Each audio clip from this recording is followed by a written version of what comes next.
I still think for a guy that's had one great season as a head coach, not just at Texas, that's a massive commitment they just made to him. Yeah. Shame we went this long without the Texas bashing. Well, let's get into it. That's one thing, because I feel like we can close it out with some Longhorns. Because everyone's kissing their ass before they come over here, and I'm looking at like an outsider. They're kissing their own ass, which is hard to do. But here you got Texas. They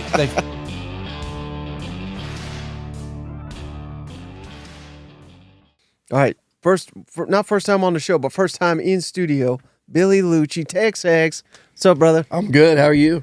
I'm doing great, I was man. excited about this one today. I never get to see y'all in person. Yeah. I randomly run into him every time I'm in Nashville. It's usually at a food court. Before I knew him, I was on the elevator at SEC Media Days, and I was sitting there, and it was just he and I, and I was sitting there, and I'm going, I know that's Cousin Shane, but he probably doesn't know who I am, so I'm just like, we're just awkwardly quiet. Then a few minutes later, we meet through you. Yeah. It's like, we were on the elevator like an hour ago. Well, don't you get that? Like every now and then, yesterday in the hotel lobby, I get these guys, and they do, and like before college sports or anything like that, somebody does that, you're like, we go to school together or something like that. Yeah. Do you get that quite a bit? That I think I know him from somewhere. You know what? It's funny because it's not just. I have a lot of my friends mess with me. Yeah. When they introduce me to people, they go, "Oh, he's a local celeb." Yeah, Aggies know him. I'm like, it's not just Aggies, okay? And I always want to shave this damn thing. It's one thing I will not make fun of anybody about on Twitter is their facial hair. They'll have this weird, crazy shit, and I'm like, I want to make fun of them so bad, but I can't because look at me. So I could shave it and then have free reign, right? But and I would probably look like 5 years younger too. Yeah. But I feel like people won't recognize me. So I think because of this stupid thing, they don't give you that look. They'll yell out, and I have a easily shoutable name, Luch, and I'm like, so. Yeah, see, I'm like, did they know me, or they just never seen a guy that big before? They know you. If we're in this part of the country, they know you. You gotta have something that makes you recognizable. I know, it's like, right? I'm afraid to lose weight now because now those fat actors that lose weight and they're like, could look weird. Yeah, maybe I should just keep eating. Any excuse, he's gonna take it. I lost a bunch of weight, and you might run into the same problem I did. I've gained like half plus of it back, but like. I lost all this weight, and I felt the best I'd ever felt, and it was just from like exercise and cooking at home and not eating. For whatever reason, I didn't drink for a stretch. You just kind of looked up one day and was like, man, I hadn't drank, and I lost so much because I'm naturally like should be a skinnier, like growing up skinny person. And then I'm reading the comments. People are like, I'm worried about Liucci. Like, he's sick. I think he's doing a lot. He's gotten, heavy into drugs. And I'm like, I don't know. Like, what? It was awful because I'm like, I feel great. Yeah. But they were just killing me. So now I'm like, I'm going to get back to my pleasant size, get the face filled in a little more. So be careful. I'd say just eat, Shane. Screw it. That's right. Well, it's hard, I would imagine, with David right there with you because he is he is the opposite of me, Right. So he is. This dude Nuno's in there working out, and I'm in the gym, and I'm like, if I go in there for 45 minutes in a day, I don't care what I like. Leave me alone. Right. He's the guy that'll go up and tell you what you're doing wrong with your form, or I'm like, dude, I worked out today. There's a box that I checked. Like he'd come up to y'all and be like, hey, he wouldn't come up. He'd go up to a stranger and do it, and I'm like, that's psycho behavior, dude. So I appreciate. He reached out to me, but he sent me over his meal plan, and I saw egg whites, and I said, this isn't going to work out. I saw that. I've come to learn over the years. To me, it's just like it's the carbs, and the exercise, and not even like it. It's all that stupid extra stuff. If you just cut out sweets, desserts, soda, that's half the damn battle. And the drinking, and then like I'm an Italian. Yeah. So I want pizza, pasta. You take me to Mexican food, I'm going to eat 6 tortillas. So that's the stuff Yeah. to me is just kind of like you have to just always be thinking about it, which is freaking hard. Yeah. You Hard didn't know to you were do. joining the Food Network when you got Right? there, did you? I love it. Diet plans from Liucci. That's a great one. Well, hey, whenever we get someone in here, we love to ask about their journey and things of that nature. And you're unique because there's, TexAgs. There's very few that is like synonymous with a school. And I don't even, I know there are like, Yeah. I don't want to say competitors, but like there are other sites, but they're not really competitors. You know what I mean? Like, what was the thought process between even just starting that? I'll try to do the quick version of this one because I can draw it out too. But I was graduating A&M, and I was graduating with a degree in industrial distribution, which, hell, I'd probably have made a lot more money at this point. Maybe I'm donating to the NIL and the buildings and stuff. But a lot of my friends have done, and a lot of Aggies have done really well with that degree. It's kind of a engineering business hybrid. But I would have done it, but I was interviewing. There was a guy named Doug Walker who a lot of people in the SEC would know. He's been at Alabama, Notre Dame, Miami, A&M. He's at Florida State now. TCU. He's had a pretty illustrious career working in athletics and at the university level. But he was doing this publication, and I was writing just to make $100 a week, some recruiting article for a magazine. And the people said, "Hey, would you want to take over this print newsletter?" And I'm plotting now because I'm like, that's how I can stay in College Station one more semester, which turned into 25 more years. But I was like, all right, all my buddies that I was living with were still on the A&M team. So that, and interestingly enough, two of them played O-line in the NFL for a while. Yeah. One was Shane Leckler, the old long-time, should be Hall of Fame punter. And then Dan Campbell was our other roommate. So it's going in the 98 season and the fall. I had graduated in August. And I was like, this is perfect. Call my dad and say, hey, I got a plan. I can make money doing this publication and I'll interview for jobs in the fall while I'm not going to class. So I'll have my dad's just like, whatever. He's like, we're not paying for anything anymore, so I don't care. Do what you want. So I did it, and then I realized there was something to it, and it kind of grew a little bit. And after about a year, Brandon and Josh had a thing called TexAgs. It was this website, and it was kind of gaining popularity, and they were trying to sell it. There wasn't really a revenue stream. They didn't have anything to sell. It was more like just the site. So I said, I've got content. Y'all got, I need something. I was doing faxes, emails, and a 900 line. Imagine that. The Liucci 900 line. You call in, and I'm like, you pay like, maybe we should bring that back. Like, it might make a lot of money now. So we had a 900 line, and I needed a landing spot for breaking news and to put it out to get it to people. So, and they had that. So we went in together and 75-25 because I was, doing and after another year or so or whatever, we said, let's buy out. We're kind of rowing in different directions. Let's buy out the investors and go in the same boat. And we did that, and it's kind of taken off since. Yeah. It was steady.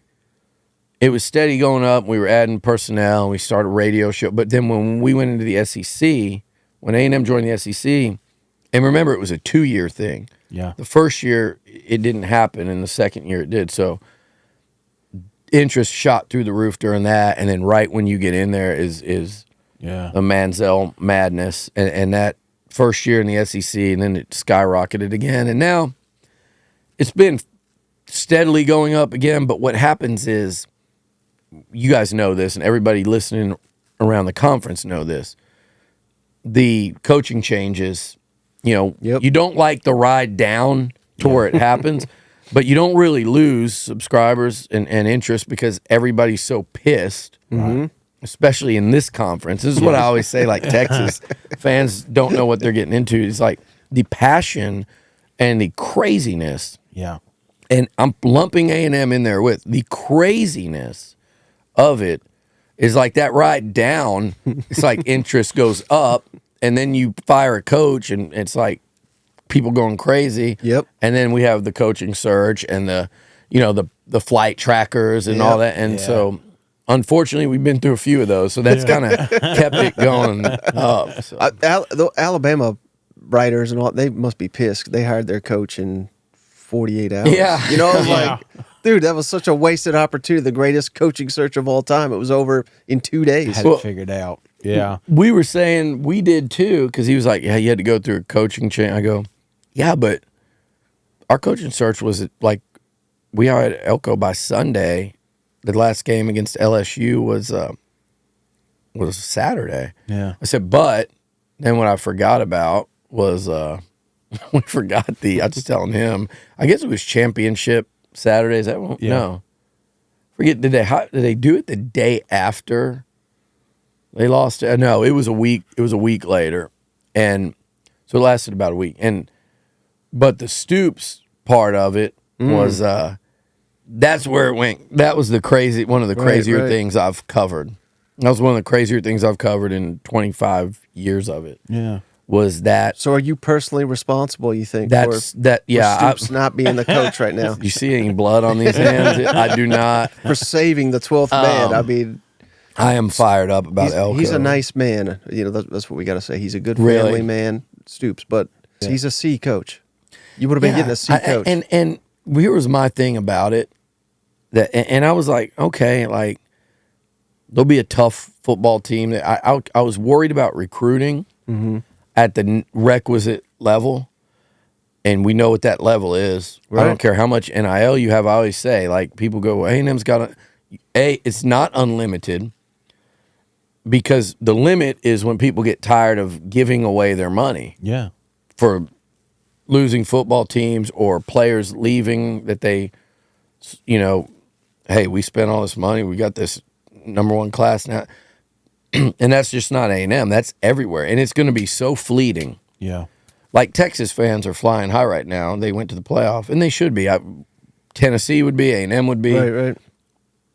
Go 8-4 next year in the SEC and see how that donor that gave $10 million to NIL feels the next day about the next time you go. So it's not unlimited money, So right. Everyone that wants to win is swimming in kind of the same NIL pool. I don't care if you're 15 million NIL, 10 million, 8 million. Like, the individual player is going to have several options to get paid real money to play somewhere, and they understand that.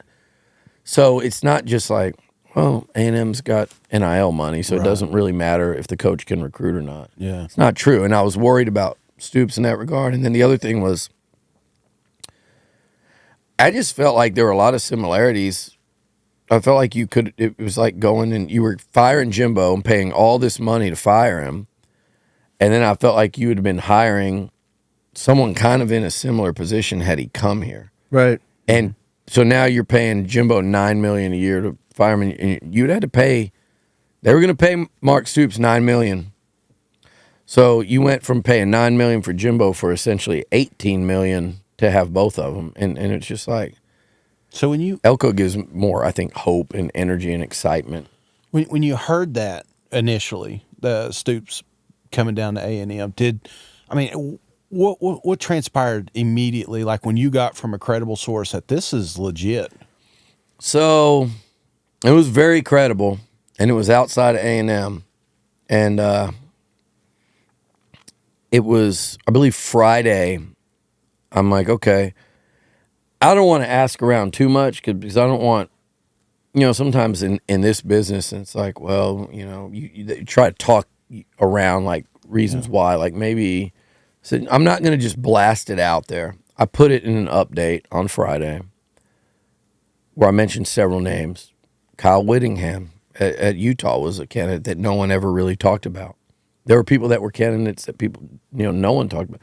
They talked a lot about Jed Fish. Mm-hmm. He was someone they looked at, but he wasn't as high on the list as people think and as Aggies think, because they were fixated. A lot of people thought it was going to be Elko or Jed Fish. Mm-hmm. And Whittingham was a real candidate, but I mentioned that, but I said Mark Stoops is a name that if there's one name that I'm hearing that I feel like there's more momentum behind, it's this one. And it was as, I don't know how subtle that is, but it wasn't like, but people saw it like this, flashing lights. Yeah.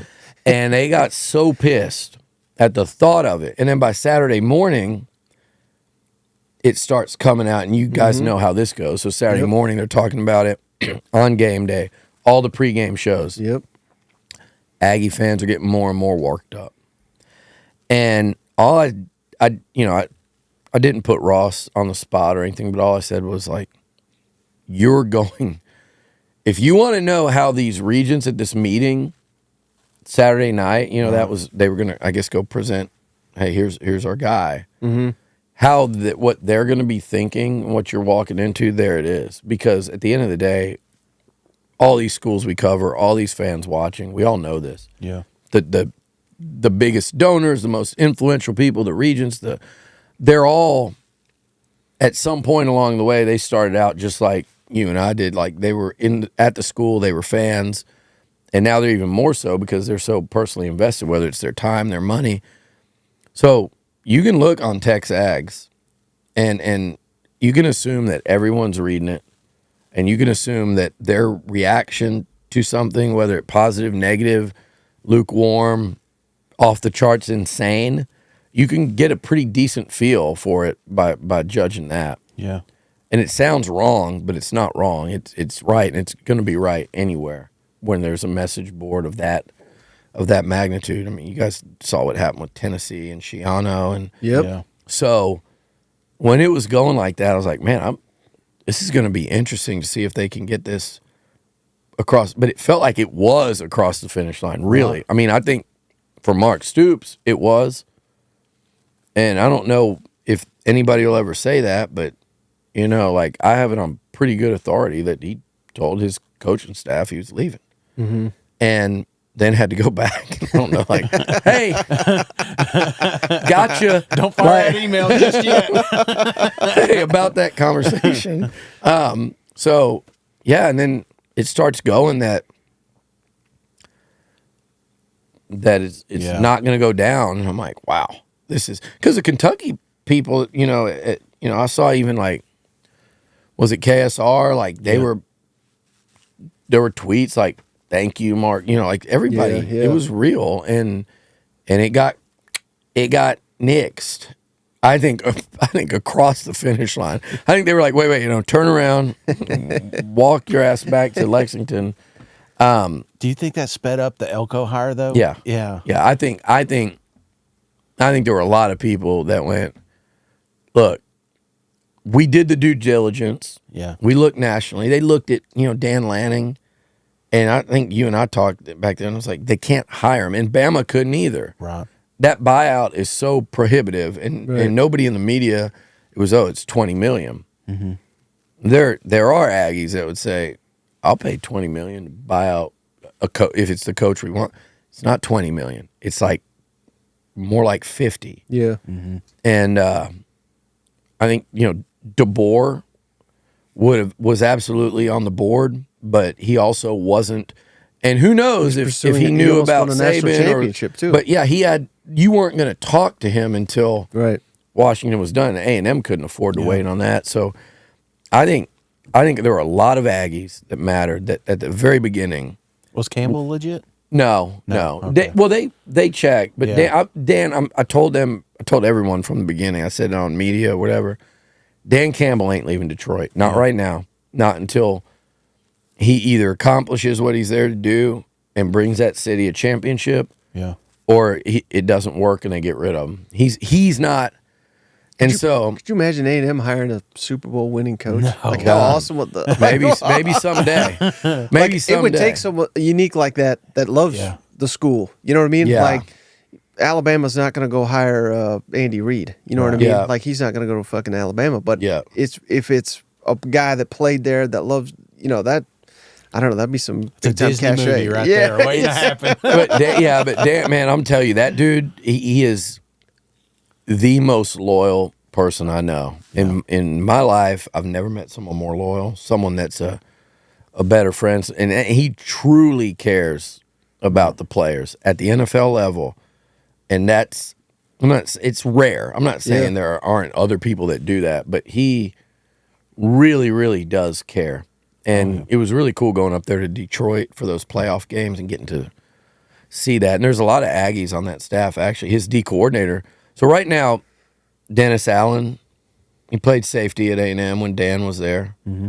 And Aaron Glenn played cornerback. Aaron is Dan's defensive coordinator, and he'll probably have a head job by next year. Yeah. He was a finalist for a few this year. So you'll probably have 3 guys off that A&M team. I think AG was a senior when Dan was redshirting. Probably have 3 guys off that team that'll be among your 32 NFL head coaches, which is crazy. Pretty crazy piece of trivia right there. Yeah. You know what's funny about you say that he cares about the players, and Nick Saban with his viral comments the other day about basically 70-80% just care about the money. Like, the one thing I haven't heard anybody say is he's just completely trashing the players, his players, that he had in his program, and now he's setting up for Kalen DeBoer, where everybody that left. Well, I mean, I guess they're not all Kalen DeBoer guys now because many of them transfer. But basically, he's saying this guy's a scumbag. That you know what I mean? Like some of the best players in the country. Yeah. Why is no one calling out? I mean, that's the opposite of caring about your players. I think Nick Saban will start getting called out more for the hypocrisy now that he's not sitting in that throne and collecting rings. And he's not used to negativity thrown his way. You know what? That's a good point. It is hard to. I think Jimbo dealt with that at A&M some too. It's hard to be in such a position where you're not questioned, and I think it's human nature. I don't think this is mean anybody's a bad person, and then all of a sudden, and a lot of coaches deal with this, right? Yeah. I watched it happen with Kevin Sumlin. He's great. He's got the swag copter, and he's well dressed and he's funny, and he just got so much swag. And then all of a sudden, they did it to Cliff in the NFL. Mm-hmm. Draft day, that picture of him sitting in his house on his couch, and oh man, this guy's good. Then all of a sudden, they want to run him out. Love him even more. I was like, my God, he's living the life. That's great. But you sit there and you do that, and it's like, I don't think he's going to be necessarily ready for that. I think he's. I'm not saying there's like anything soft about Nick Saban. Mm-hmm. I think, but I think he's going to be prickly and do a lot of firing back because he's not used to that. But I think things like you said, people that wouldn't really criticize him then are going to start doing it now. And it's like saying that about that team is you're going out the door and you're really walking like 100 yards or whatever to your office. But you're right. You're saying, hey, this team, and I know what he's really saying is college athletes now. Yeah. Mm-hmm. But this team has Alabama football is a bunch of guys worried more about the money than they are about championships, for lack of a better word. That's essentially what he said. I don't think that's Alabama specific, and I don't think I think college football is having a hard time. Coaches and fans and administrators, everyone and athletes kind of coming to this, common ground to say, and I think the coaches that get this are going to be the ones that succeed to say, okay, I get that I'm here to help you. Like, I want you to be able to take advantage of this. But you have to be reasonable. Don't come in here thinking you're disrespected because you make $100,000 a year, $150,000 a year as a college athlete.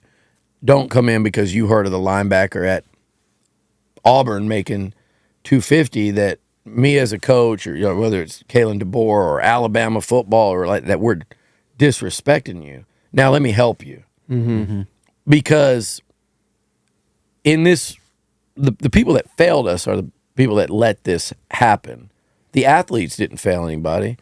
And a lot of like Nick Saban didn't, and whoever else, Josh Heupel's not failing anyone. It was the system that let it get to this point, and no one really knows what the hell. They don't know what the future is. They don't know how to handle the current. Right. and they wish they had back the past. Yeah. So you're gonna have a lot of coaches like Saban. He wishes he had things the way they were. When you could just have Bagman and the old school, Wild West. The way they've been doing it for 50 The way years. I used to, the way I used to sit in the Big 12, going, man, those SEC cheat their asses off over there, acting like no one was ever doing that in the Big 12. When the Big 12 is just the old Southwest Conference, plus the biggest cheatingest program ever in OU. So it's like, Well, they're the biggest butthurt right now with NIL. Yeah. They hate Missouri and all their. Missouri's it's crazy. Missouri's sticking it to them a little bit, aren't they? Yeah, but I love that, Billy, because this is Ole Miss. Oh, I know you're not a fan of them and Kiffin. Halloween right around the corner. What are we dressing up as? I don't know. Maybe Joker. Maybe Jimbo has a Joker outfit for me. Thanks, Coach. You know what? Let me tell you. I'm saying Texas A&M in general. Yeah, with Kiffin, Right. I'll tell you, Kiffin. I appreciate his trolling game. I just think I don't think he's dead ass wrong on a lot of things he says. Like, Oh, yeah. because he just doesn't really know. But he also knows he's going to get a reaction. So I'm like, okay, like he's But I love the fact got a brand and it's working. that the portal in the NL makes Ole Miss championship possibility. Mizzou championship possible. 5-10 years ago, that you get laughed at Yeah. for saying that. And those teams can compete now. I think it's And- going to be especially true in like basketball. How Right. quick you can. Yeah. Yeah. But it's interesting because talked to a lot of people even this week in here. I talked to half a dozen people, and they have half a dozen ideas on what to do with NIL, and we could bring in 100 people, and there'd be 100 different ideas. No one seems to have a solution or an idea and what the hell to do with it. And I'm not saying it's good or bad, but I think somebody needs to figure something out because. I don't know, but it is also interesting. Like Ole Miss in Missouri, those are two prime examples. Well, they won big last year, Yeah. so fans will donate. I talked to South Carolina people, or Arkansas, or Mississippi State. They said, "Well, why in the hell would we donate to go watch us go 4-8, 5-7?" People don't get rich and highly successful by just giving their money away. Yeah. There's a word is called investing that money. It's not just handing it away. That's philanthropy, right? You're right. There's a million different theories on how to fix it, but there's been zero real solution. And Yeah, look, Nick Saban didn't have to go go sit up there and was it in DC last week? He didn't have to do that, whatever. But I do think he's going to be somebody that has that powerful a voice, and he's going to try to quote unquote fix it. And I respect him for that. Jokes aside, but I don't think it can be. I don't know that it can be fixed. I think they let this. They had whenever the O'Bannon stuff started, they had that much runway to come up with a plan, and it's almost like they were just like they're just going to avoid it. They're like those people that just sit in their house when a hurricane's coming, and they just say, "We're going to ride this out." Yeah. Okay, yeah, I'll ride out a Category 1 that might go from a truck, and then you look up and it's a Category 3, and they go, "Now we're going to ride this out." Then you look up, the satellite where the hurricane takes up the whole freaking Gulf, and it's coming right at you. Yep. This storm's going to hit Galveston. We're just going to ride it out. And then it gets to you, and then you realize there's like 20 hours of traffic to get out of Houston, and you realize it's too late. And you're going, man, we could have. You tell me we could have got out. Yeah, we told you could have got out a week ago. Right. That's what it feels like the NCAA did with this. And what's happened now is like it's a disaster for the sport. Not to say that the sport won't survive it. There are some sports I think that are not going to survive out of this. Yeah. The Title IX. There's going to be sports that get cut. Some of our favorite. I love watching college athletics. Yeah. I love watching it. There are very few sports I don't like watching. it may have to be where they're literally asking the fans to pay for NIL. It will have to go to that. Yeah, I think there'll be like non-scholarship sports Right. or like almost like club, and that's when the interest will fade. So yeah, but just this system as it is now, Mike. I just don't think there's any way. Like if he's what position you want to be? I almost made you an O lineman. No. I see. We're not. If he's a star cornerback.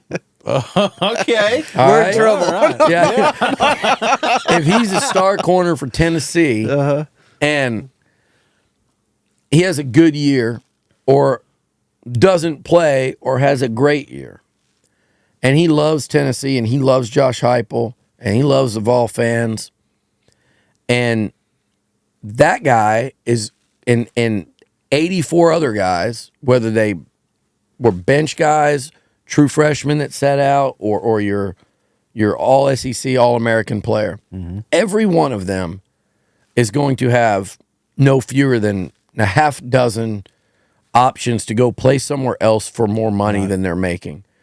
And most of them are going to go to their current coach, and you're going to go into Heupel and you're going to say, Coach, I want to stay, but A&M's offered me more. Bama, Georgia's offering me.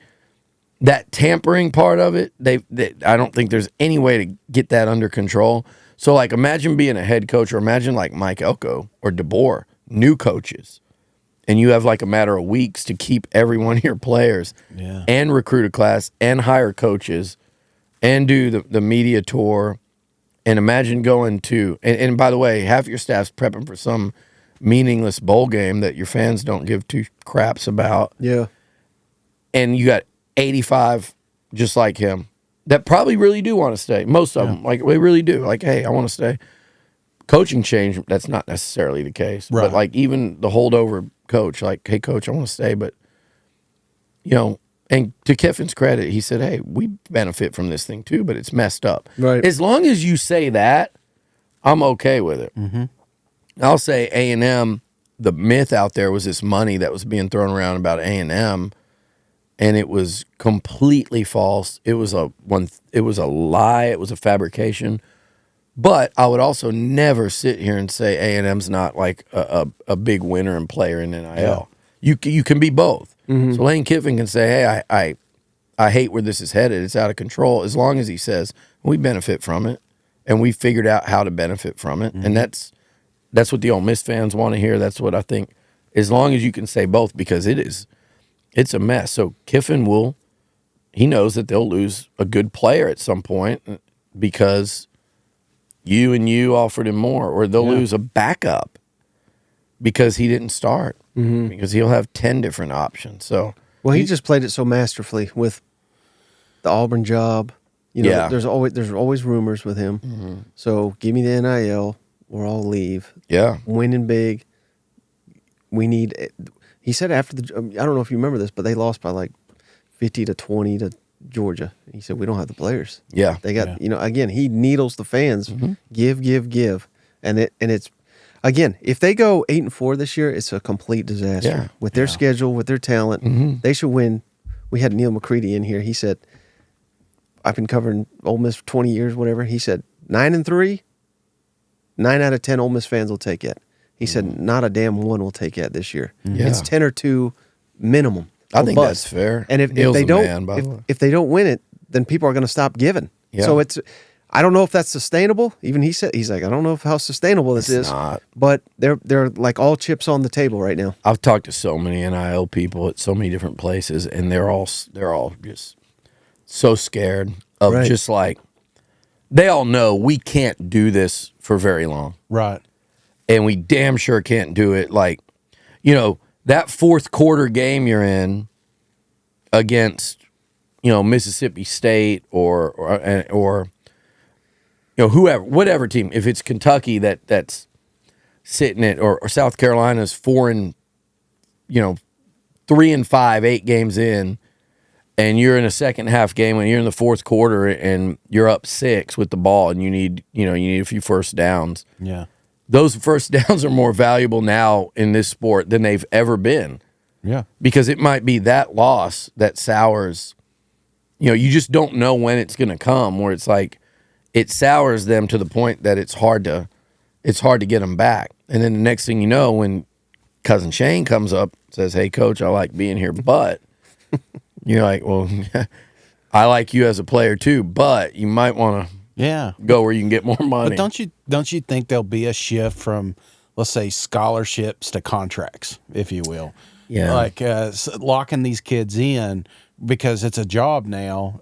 There's always been the talk of revenue share and if you're kind of going off the NFL, which seems like that's where we're going, do you see something like that happening where you kind of got a commitment from a kid for 2 years or 3 years? That's what I hope, where I hope it goes, but it's hard. Then what happens to the players if they're essentially bound by contract, and are they employees? Do they unionize? Like, there's so many. That's why I'm saying it's a bad.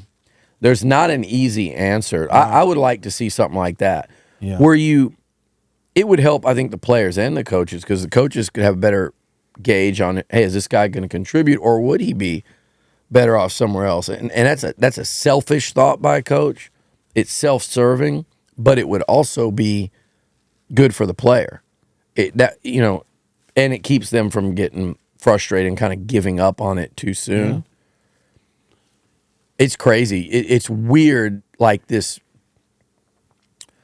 wrestling match that's going on right now for leverage. You talked about Kiffin and the Auburn. Like, that's leverage. Yeah. I need this. I can't beat Georgia. I don't have 15 Brock Bowers running guys that talented. They've got, at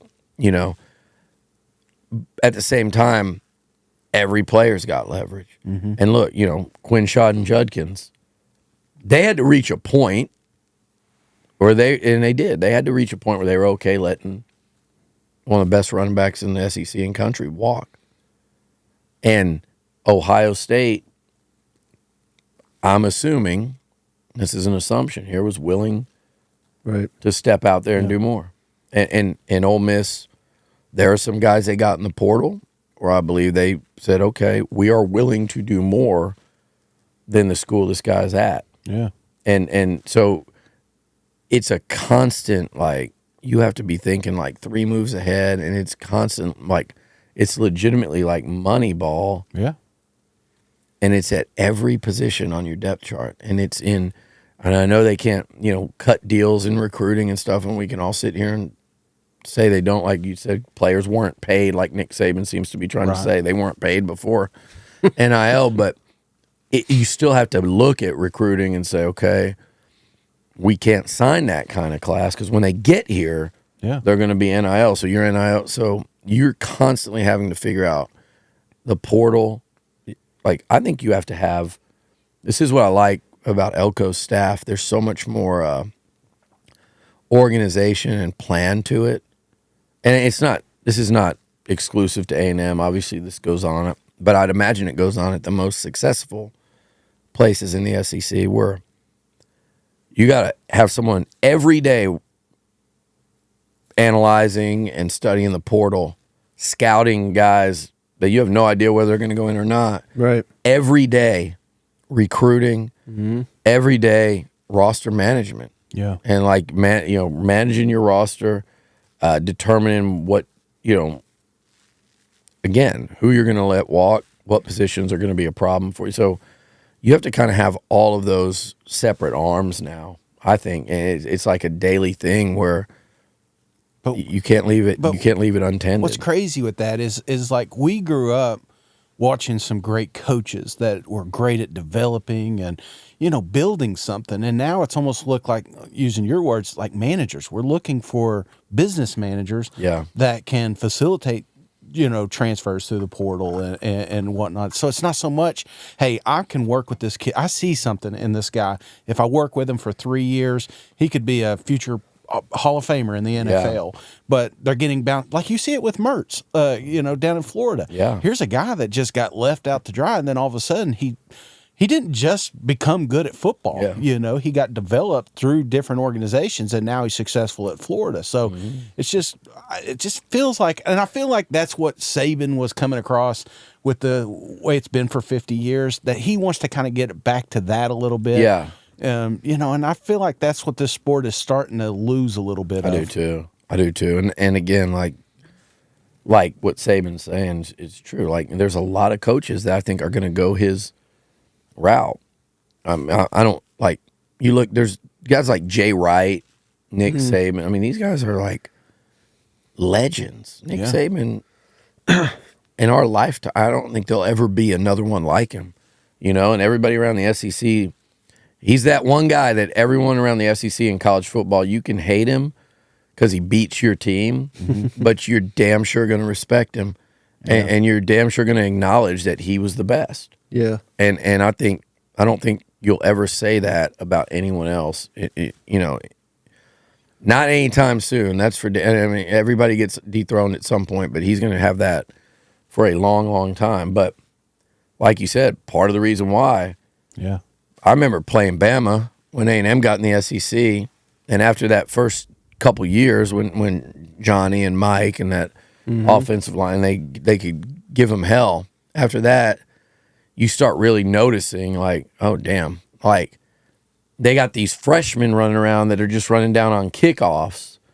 Well, they're just decapitating people, and you're watching going, that dude doesn't even play. And I know who he is. He's a 5-star recruit. He doesn't even see the field, but he's murdering people on kickoffs. And it's like, we're gonna get 3 years of him, or maybe only 2. Who knows? Yeah. Because they're gonna sit. And then you got the guys that you've never even heard of at Bama. And then the next thing you know, they're starting as juniors and they're top 5 picks. And you go, what? We thought we were so happy to get rid of that one nose guard, and then here comes Quinnen Williams. Yeah.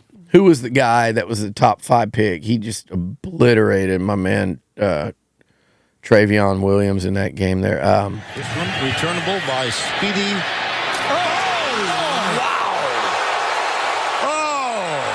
Was it Reuben Foster? No, Reuben Foster was the one that almost killed Speedy Noyle on a kickoff, broke his face mask, and they didn't call targeting. His face mask was no, the D lineman that was a top 5 pick, Jonathan Allen. Yeah. And not that him and Quinnen played this, but Jonathan Allen one year, Superman, and then he leaves. Yeah, Yeah. and then he leaves, and then you look at it, it's like Quinnen Williams, and so you're not going to be able to do that anymore. So you said the guys that coach and develop, right? Right.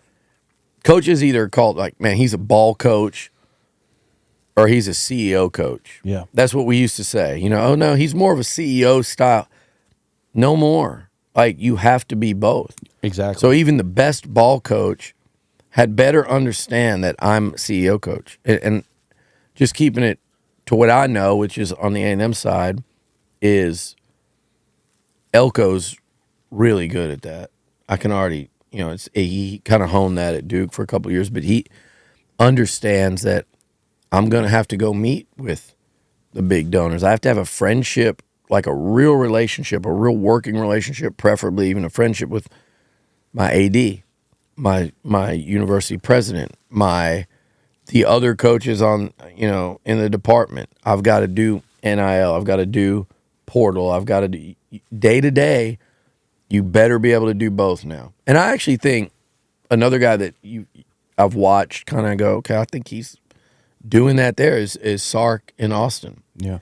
And it's a lot like, they're totally different than A&M, but similar in that there's a lot to navigate at places that big. Yeah. And so, yeah, I think the days of just saying he's just a good old ball coach. And that's where I think Stoops would have had some issues at A&M. He would have had a lot of issues, trust me. Yeah. That's what. Well, I think that's why there's some of these guys, like you see Cohen from Kentucky, just can't do college. Like, college requires so much that some of these coaches that would have, I think, killed it in the college realm, they're just like, hey, I'm just going to go to the NFL. I'm going to go up here so I don't have to deal with the recruiting side of it. And, you know, I feel like not only are we losing some of that player development, but we're also losing some of that coaching. But I wanted to ask you real quick, because you mentioned Johnny earlier.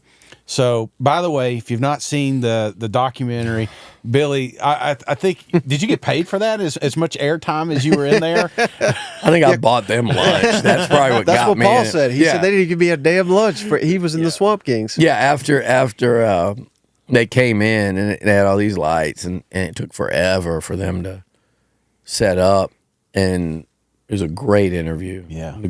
He interviewed me. I was like, you were really good. And he was like, you were really, and we was like that. And I said, you guys, when y'all heading out? Well, we're about to leave. We took them for some good Texas barbecue. Right. They were all from Northeast and California, and they loved it. And So yeah, maybe that's why buttered him up with some good brisket. But Well, no, I saw him double down on Shannon Sharp's podcast, and that one went viral. And then, Yeah. so I'm watching both of these, and I felt like we got to. I know there was so much to get crammed in for what was the show? 30 minutes, 40. I mean, it was. Yeah, it was.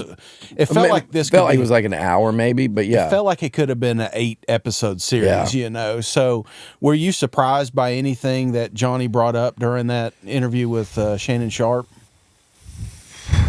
Like No. after, did you hear it and you said, Johnny, what the hell, man? Oh, like that? I'm always like that. I wasn't surprised by it. Like, there was nothing I felt like I didn't know. That Right. he had told me before about that $3 million thing. And Yeah.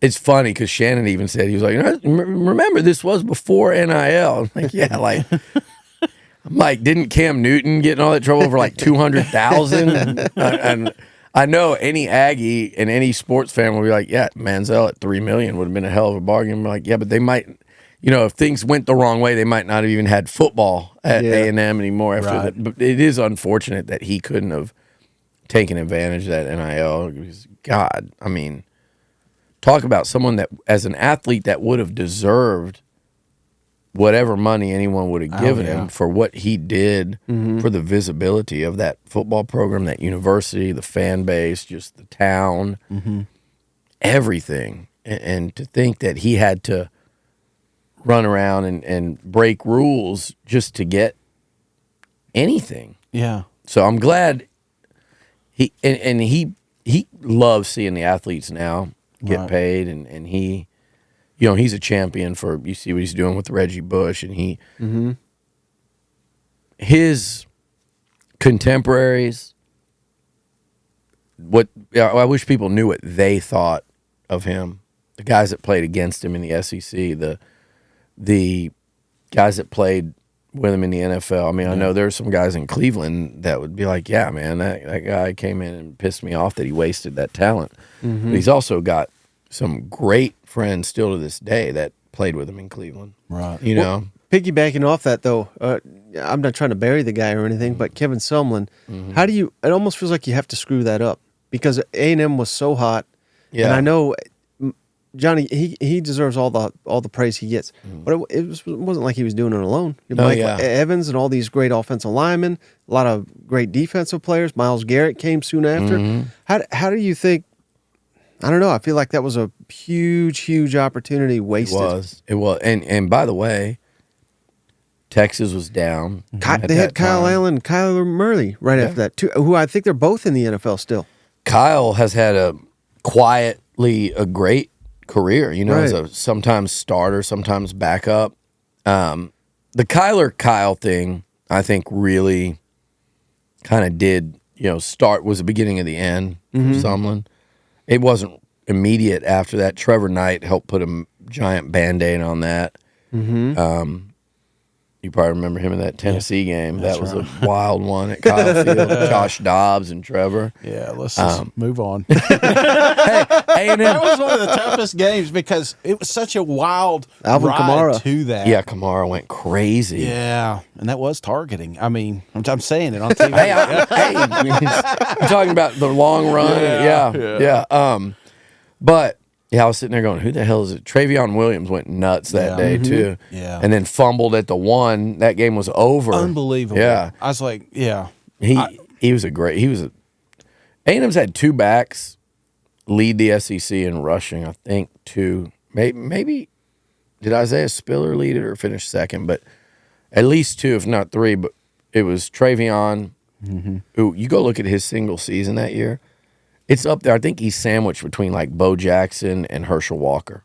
Wow. Single season rushing yards. Now, obviously, play an extra game. Yeah. But still to be close. yeah, just to even, it's like top six anyway. They and then just ran with Herschel. That's it. Yeah, You know? yeah. And then Johnny. Yeah. Which is wild. You heard him talk about that. He was number one, like Gurley was number two.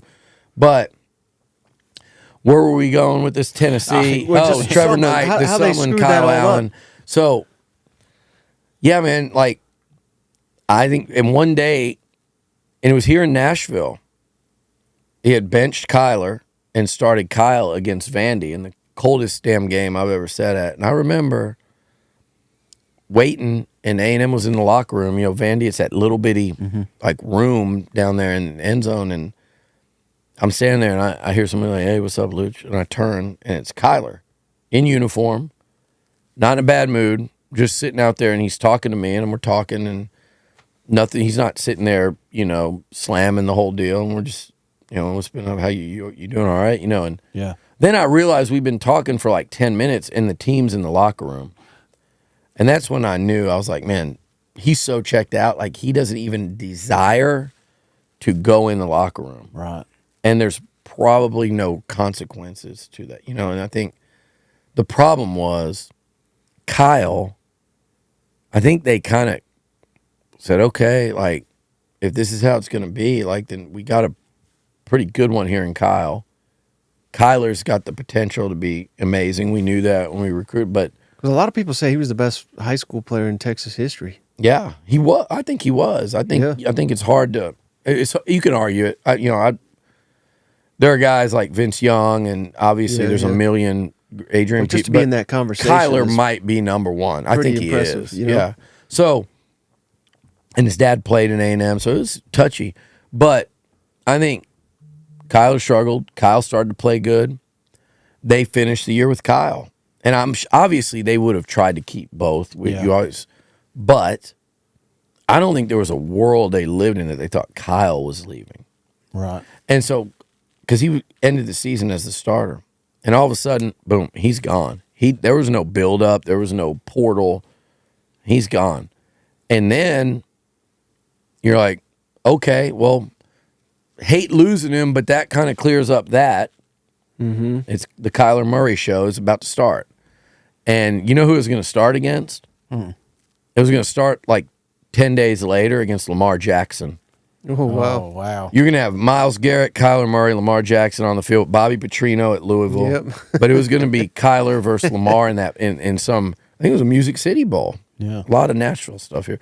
And dude, that was going to be the game. And then I don't think anyone thought that Kyler, because now that here's the job's yours. Kyle's gone. This whole thing's over with. But he was so far out the door, and I think already done deal to OU. I think that was Made plans already. yeah. Yeah. And they'll say no, but I think that was the case.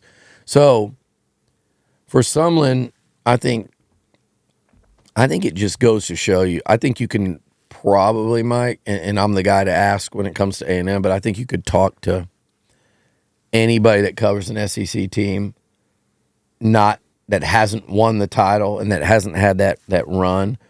Probably most programs have almost gotten there where fans on the outside and even the inside are going, you're close. We're about to be there.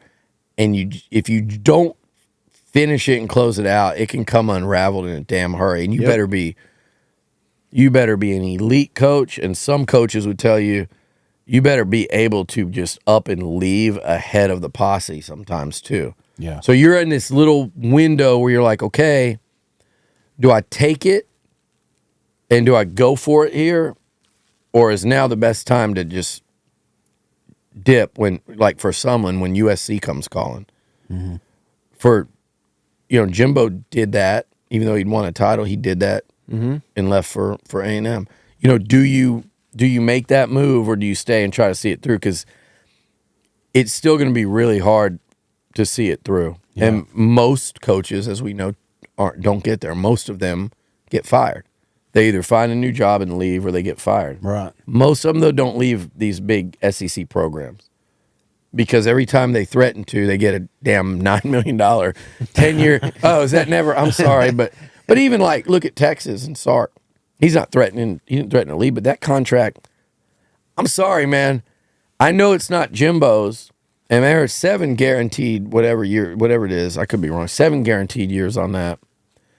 I still think for a guy that's had one great season as a head coach, not just at Texas, That's a massive commitment they just made to him. Yeah. Shame we went this long without the Texas bashing. Well, Let's get into all right, it. That's one thing, because I feel like We can close it out with some Longhorn. because everyone's kissing their ass before they come over here, and I'm looking at like an They're outsider. kissing their own ass, which is hard to do. But here you got Texas. They ran the conference. Yeah. Shitty conference, though. They beat Alabama, which I would argue is a different team than ended the season. It was. I think Yeah. it would have went different. But they did it there, right? So Right. So I believe that they are just on this path that they're going to come over here and win an SEC championship year one. I feel like they're that. Same win total as Georgia. That's insane. From, you said something earlier. Coming from the Big 12, you knew Big 12 football. You came over here, and then what was it? The Florida Gators. They punched you in the mouth. Yeah. You know, it was like a wake up call for the SEC. How many games in before Texas realizes that this water's a little deeper than I thought? if Jim Harbaugh had stayed up there, it may have been 2 games in a Big Ten team in Michigan. But, I mean, it's crazy how Michigan fans might fact check me on this. But, I mean, I know they've recruited a ton of talent. I liked what Moore did as an interim, but they're going to see a completely different Michigan team than the one that just won the national title. Mm-hmm. But you're going up to Ann Arbor early. You're playing Georgia, and they think, we beat Georgia last time we played them. Mm-hmm. Yeah, you beat them in the bowl game that they did not care about. Yeah, and that's just facts. I know you don't like that, but that's facts. And my thing that Texas fans, and I got a good relationship with the Texas. I mean, I know Twitter would tell you otherwise, but I go down to Austin and I see, like, went to the A&M Texas game recently. They're awesome to me. Like, we have this thing, you know, like it's like friendly fire, but it's definitely fire. I want them to lose. They want to see A&M lose. They want to find quotes that I've made, whether it's 2 years ago, 10 years ago, 20 years ago, but it's all in fun. And I'm so glad the game's back, and you can settle it on the field once a year. But what they don't get to me, and I've seen it because I watched the Big 12 from field level for a long time. I saw the athletes, and by the way, that was when the Big 12 was the black shirts. Yeah. Kansas State had Michael Bishop, Bill Snyder. You had Texas with Mac Brown, Bob Stoops, heyday at OU, Mike Leach at Tech. Mm-hmm. That league was infinitely better back then than it's been. Yeah. And certainly what it is now, obviously, with Texas and OU. But, I mean, light years better. And then I watched what happened when A&M came into the SEC. And A&M, people don't want to say this. They want to say, Sumlin failed, Jimbo failed. A&M has done perfectly fine since they're in this league. Yeah. I don't know I think in conference games they might have like the 5th best record out of 14. Yeah. Like, they've had 2 top 5 finishes in 12 years. They've had a Heisman. They've had a lot of first round draft picks. They've had, 2 New Year's 6 wins, whatever you want to call them. The Cotton Bowl wasn't New Year's 6, but Longhorns will correct you on that. SEC facilities now. Yeah, the money's been flown in, the stadium. They've done perfectly fine. They haven't. I'm not saying they've done great. Yeah, but they've been a nice fit in the SEC. They haven't been overwhelmed.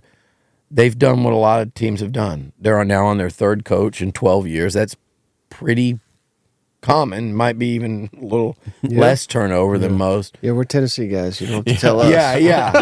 I think some ways Tennessee and A&M have a lot in common because people look at them, and if you really look, they've just been like, yeah, they're fine, but they haven't done it. Yeah. And people wonder why. They should do it, both of them. What you guys have is the history. Yeah. You have the successful history that A&M doesn't have in terms of the hardware. But when you came into the SEC, I'm just telling you, and y'all know this, but I know this because I've watched it. It is night and day difference in what you see in terms of athletes and size and physicality every Saturday. And then when you go on the road, there ain't anything like anywhere in the SEC outside of, Vandy. I've never been to a game in Lexington for football. I've been to basketball, and that's, it's almost like Kentucky should be Big 12 basketball over the years. But there's nothing like there's nowhere like Starkville, Mississippi on a Saturday in the Big 12. It's a little bit like Ole Miss and them Texas Tech when they're up. Yeah. Kind of reminds me of that, but Starkville, Oxford, Fayetteville, and then they're the ones you go to where you're talking to 80, 100,000. Yeah. Yeah. Columbia, South Carolina. Yeah. When their fans are excited and you go there. They knocked Tennessee out of a playoff spot. Yeah, exactly. Oh, they're 4-6. Who gives a damn? Well, yeah, go beat that 4-6 team with 2 first-round draft picks and a stud quarterback and 80,000 going nuts at night with roosters cackling or whatever they do and Sandstorm and for the sandstorm 38th playing. time. It'll get you. And you're not going to get that in Waco, Texas, or Ames, Iowa, or Lawrence, Kansas. But it's the stature, it's the physicality of the athletes, the speed across the board. And with that said, Texas has a roster that is that now. And Sark's done a great job of getting it there very quickly. Now, I will say them and OU have had the greatest benefit in the world now of what's it been? They had 2 years to sit there and tell every recruit, you're going to play, you come play in the SEC. So they got to recruit off the SEC and play in the Big 12. Right. What a great situation that was. But Sark has taken advantage of that. And they come in, they're SEC ready. Yeah. I just don't think they're mentally SEC ready in the standpoint of you're good unless you're a top 5, legitimately like a national title contender. Yeah. You're going to lose games in this league that you don't think. So when Texas goes and barely beats U of H this year, and they barely beat K-State, and they get by TCU because they've had an off day, or they can navigate losing Quinn Ewers for 3 weeks because go look at the teams they played. You don't get that luxury Right. if you're in the SEC. So I think they're coming in thinking they're going to run through it. Now, I think their best chance, ironically enough, is this year. Yeah. They've got I think A&M's got a manageable schedule. They don't play Georgia, they don't play Bama, they don't play Ole Miss, who's going to be up. And then you look at their home games, and it's all the key games are at home. Missouri, LSU, Texas, and Notre Dame. It's an awesome setup when you realize, but it's also Notre Dame, LSU, Texas, and probably a top 10 Missouri. Yeah. And then, okay, so you at least you catch a break on the road, right? Well, you're going to Starkville, Gainesville, and Auburn, among others, and Columbia. Yeah. That's difficult as hell. And Texas is easier than that, but they do get Michigan and Georgia at the top, and they are going to look on that. They're going to go out there on a Saturday, and if you have an off Saturday in one of those environments, you will lose a game. And I think you can survive off Saturdays if you're a top 10 team in the Big 12. I've been saying Texas at Texas A&M, the most anticipated SEC game of the season. I think it's easy to make the case the most anticipated college football game of the entire season. I think you can make that case. The anticipated, will it be one of the biggest?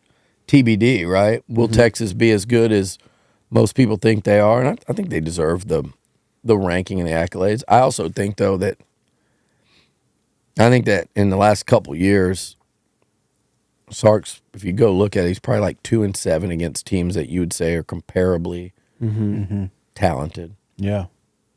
I think Texas is a lot more talented. Washington twice. You beat Alabama, it feels like people give you credit for 10 wins. Yeah, and look, I've seen that happen twice for A&M. Yeah, and I was the first one saying this is a turning point for A&M in 21 when they did it, and then they couldn't finish a fourth quarter against Ole Miss and LSU, and instead of talking about Sumlin not quite getting it over. Jimbo he finishes top 5. A&M beats North Carolina in the bowl game. They finish top 5. The next year, they lose a couple early. Arkansas, Mississippi State, Haynes King got hurt. Then you beat Bama. Yeah. And then you beat number 11 Auburn. People forget that. They beat them like 20-3. And then you go into Oxford and you're favored, and I think they were ranked 10th. Ole Miss might have been like 15. and you can't finish that fourth quarter. I think you had 1st and goal to take the lead there, and you end up losing that game. The next week against LSU, Max Johnson beats you there at the end. You had LSU 4th and like 8 or 10, couldn't get off the field. They win. You're 8-4. You cancel a bowl game. People are really soured on everything. Had they won those 2 fourth quarters, you're 10-2, maybe 11-2.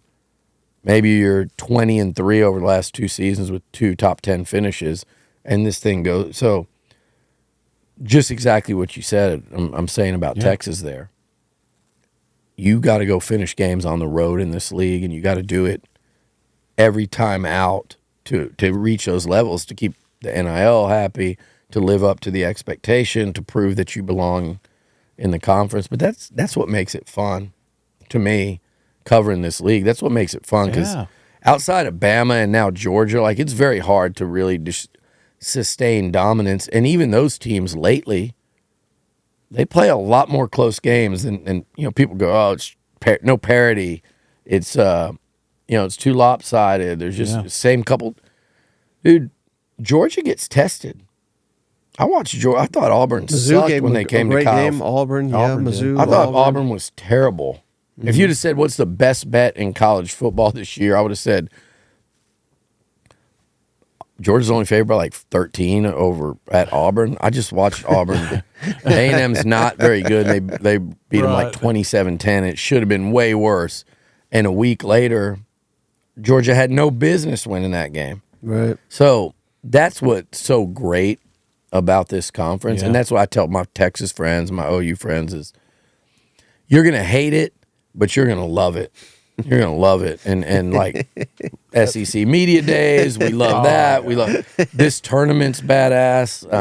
It's going to be even better next year. Texas and Oklahoma in here now. Yeah, absolutely. What are they? That's going to be so fun what they do to football. But then look at, basketball gets better. And I feel Texas like baseball their is first softball. time in these environments, they're all travel. Even if Texas and Oklahoma's not that good, they'll want to come see the stadium and everything like that. So it's going to be an influx of a lot. I think that was the best part. Like when we got a lot of A&M followers when they got to come to Knoxville for the first time. It's like they want to come up here, they want to compete, but then they're also like, I want to see what this is about. I want to see what Neyland's about. And you come back right here. Yeah. I skipped the 2021. It's like, I'm not going to go to Neyland for the first time. It was the COVID year, right? Yeah. And you guys were no good. Tennessee sucked that year. That was Pruitt's last game, right? Yeah. Like, I want to go watch 15,000 people in that stadium. Like, so I was so happy that this year was the first time I went. But yeah, they need to fix that schedule too. Like, there's got to be, and we all know the model that seems to work. And I'd love to talk to Greg Sankey. And first of all, people don't get. He's awesome to talk to. Like when he's not, the busiest man in college football, when he's not, and you can just sit there and talk to him. He's an awesome conversation. But I'm like, I'm sure he could tell you every reason why it's not as easy as it sounds, and I get that, and I'm glad I'm not in that position to have to make those decisions. But they got to figure out, in my opinion, a way that like A&M's played Georgia at Kyle Field 0 times in 12 years. Texas is playing them this year. And by the way, the Longhorn fans will, you guys never even played Georgia yet. Yeah, I'm sorry. We played Alabama every year. Yeah. We played Bama when they had Nick Saban and freaking Kirby Smart. Shit. Like it. So, I mean, but yeah, they've played Georgia. They have never played them at Kyle Field. Yeah, that's crazy. This year they will have played Florida like 5 times. They've played Georgia once. Yeah. They've played Kentucky once. They've never played in Lexington. I mean, I'm not crying about that. They've never played in Lexington football.